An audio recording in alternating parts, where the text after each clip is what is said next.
Welcome back. तो आज हम लोग एक नया टॉपिक सीखने जा रहे हैं भाई जी। नाम है इंटरनल स्ट्रेंथ स्मॉल आर और ईएमएफ कैपिटल ई के बिटवीन रिलेशन। ये इंपॉर्टेंट रिलेशन है, इसको आप सीख लीजिए अच्छे से, बहुत ज़रूरी है। एक डायग्राम बना रहे हैं इसके लिए। देख लीजिए, एक सर्किट है, इसका इंटरनल रेजिस्टेंस सेल का स्मॉल आर ले लेंगे और एक्सटर्नल हम लोग यूज़ कर देंगे कैपिटल आर। ये स्विच हो जाएगा, हमारा स्मॉल आर है, यहाँ ईएमएफ रहेगा ई। ये सेल बनाया हुआ है, यहाँ पर आप सेल को ऐसे भी कवर कर सकते हो, ऐसे डॉट डॉट। ये कैपिटल आर है। करंट यहाँ पर जो विड्रॉ होगी उसको आई नाम दे दिया है। थोड़ा सा समझ लीजिए अच्छे से। मैंने अभी आपको सिखाया था कि जो ईएमएफ होता है, ईएमएफ होता है work done including the cell, पूरा ट्रेवल करने में। EMF इज इक्वल टू होता है work done to carry unit charge.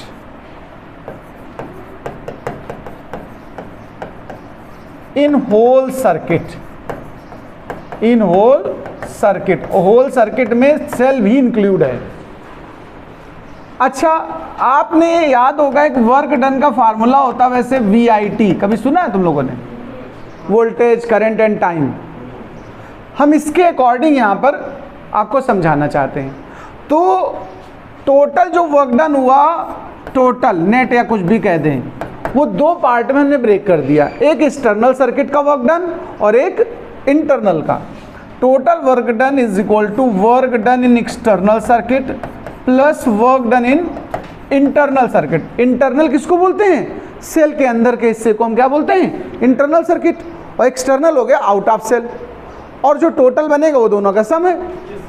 अच्छा, इस हिसाब से अगर हम बात करें VIT के कॉन्सेप्ट से, तो टोटल वर्क डन के लिए जो वोल्टेज है उसको ही तो EMF बोलते हैं। और करंट हो गई आई, क्योंकि सब पूरा सिस्टम देखो सीरीज में है। देखो ध्यान से डायग्राम पर, तो करंट सेम हो जाएगी, टाइम सेम हो जाएगा।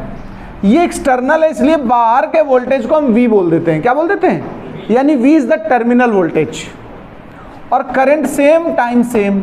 इंटरनल वाले के लिए हमने स्मॉल v यूज कर दिया। क्या यूज कर दिया है? सेल के केवल अंदर के हिस्से के लिए। तो एक सर्किट हमारा देखो, एक फार्मूला इस तरह बन के आया, EIT is equal to VIT plus small VIT। IT तो कैंसिल हो गया सीधा सीधा, V प्लस स्मॉल v बना, और V is equal to IR होता कि नहीं होता है?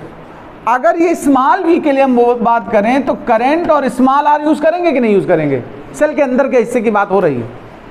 तो फिर इस इक्वेशन को हम किस फॉर्मेट में लिख देंगे, जरा देखना भाई जी। ये एक हमारा फॉर्मूला प्रिपेयर हुआ, देखो जरा ध्यान से। ये रिलेशन है टर्मिनल पोटेंशियल डिफरेंस E और इंटरनल रेजिस्टेंस R के बिटवीन। इसमें कोई डाउट? पहले बताओ। अच्छा, एक बात समझना, ये कब यूज हुआ है यहाँ ध्यान देना। ये दो केस बनेंगे इसके, एक होता है चार्जिंग और एक होता है डिस्चार्जिंग। ये ध्यान रखिएगा, ये सिचुएशन यूज हो रही है E ग्रेटर है V से, मतलब बाहर के सर्किट का वोल्टेज लेस है, तो ये डिस्चार्जिंग के समय यूज होता है। कब यूज होता है? ये थोड़ा ध्यान रखना पड़ेगा आपको। अगर कभी कोई न्यूमेरिकल प्रॉब्लम डिस्चार्जिंग वाली है, यानी सेल हमें करंट प्रोवाइड करा रहा हो, तो हम ये फार्मूला यूज करेंगे।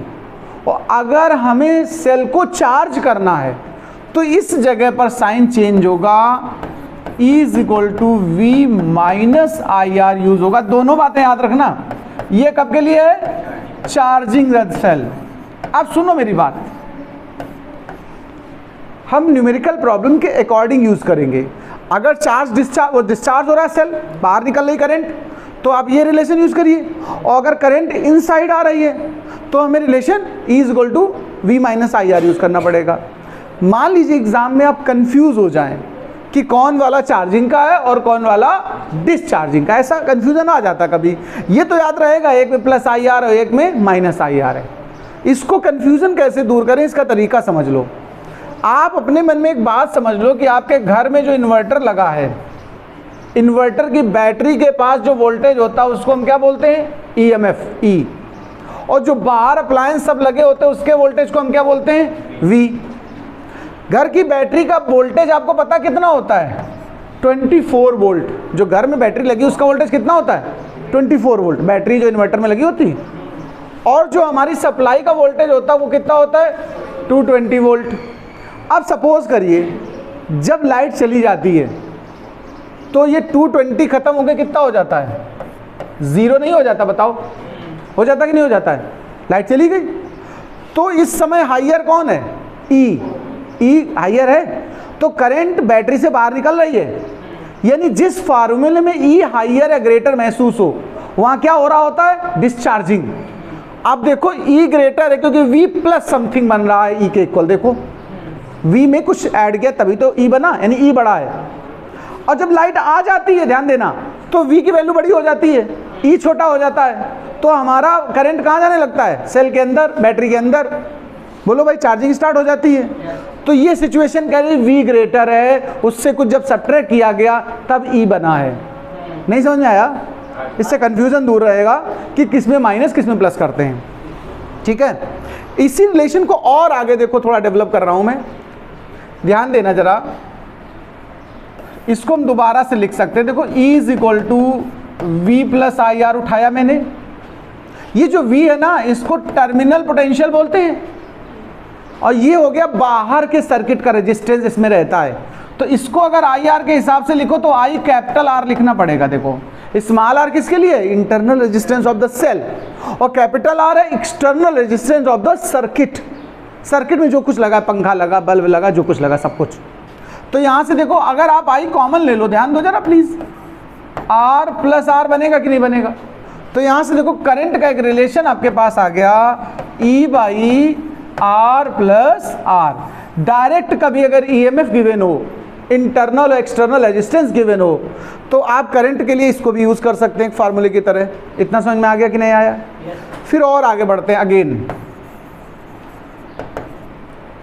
अगला हिस्सा हमारा relation between small R and capital R. सिर्फ आर और आर के लिए हम बनाना चाहते हैं, ऐसा कुछ सेटलमेंट करना चाहते हैं। तो एक काम करो, फिर से उठा लो, E is equal to V plus I R है हमारे पास। ये पीछे रिलेशन है हमारे पास कि नहीं? हम इस वाले को उठा रहे हैं, चार्जिंग वाले को, और बेटर रहेगा। चार्जिंग वाला कॉन्सेप्ट ले लिया हमने। कौन सा लिया? For charging of the cell. E is equal to V minus I R. हम यहाँ से स्मॉल आर को ऑब्टेन करेंगे। हमारा टारगेट क्या रहेगा? स्मॉल आर को फाइंड आउट करना। तो I R is equal to V minus E बनेगा कि नहीं बनेगा? बताओ। आई आर इधर ले आइए, इसमें से हम आर फाइंड करना चाहते हैं, तो वी माइनस ई बाई क्या बना? आई। आई को अगर हम कैपिटल आर के फॉर्म में लिख दें तो क्या लिख सकते हो बताओ मुझे? V is equal to I R, I is equal to V by R हो जाएगा। यहां पर पुट कर लीजिए जरा, तो v minus E by V by R हुआ। r देखो मल्टीप्लाई में आ जाएगा, तो क्या बनने वाला जरा देखना, v डिवाइड कर दो दोनों में, तो 1 माइनस ई बाई वी बनेगा। देखो इस फॉर्मूले से हम स्मॉल r की वैल्यू फाइंड कर सकते हैं जब हमें कैपिटल R और E पता हो। ये लेकिन कब के केस का है? भी देखो चार्जिंग के केस का है। अगर इसी को हम डिस्चार्जिंग के लिए सॉल्व करते, हाँ फॉर डिस्चार्जिंग, नहीं ये साइन पलट जाएंगे, तो यही रिलेशन इस तरह आता, E बाई वी माइनस 1। ध्यान देना जरा प्लीज। अगर हम इसी को चार्जिंग के लिए लिया था तो इस तरह बना हमारा, और अगर इसको हम दोबारा यहीं फिर से वापस डिस्चार्जिंग वाला लेके चलते तो हमारा रिलेशन कैसा बनता है? ये -1 बाद में आ जाता और E बाई वी पहले आ जाता है। तो ये इतने फार्मूले आपको प्रिपेयर कर लेने हैं। ज़्यादातर न्यूमेरिकल्स में इन्हीं में से कोई यूज़ होगा जो सेल से रिलेटेड न्यूमेरिकल्स होंगे। ओके।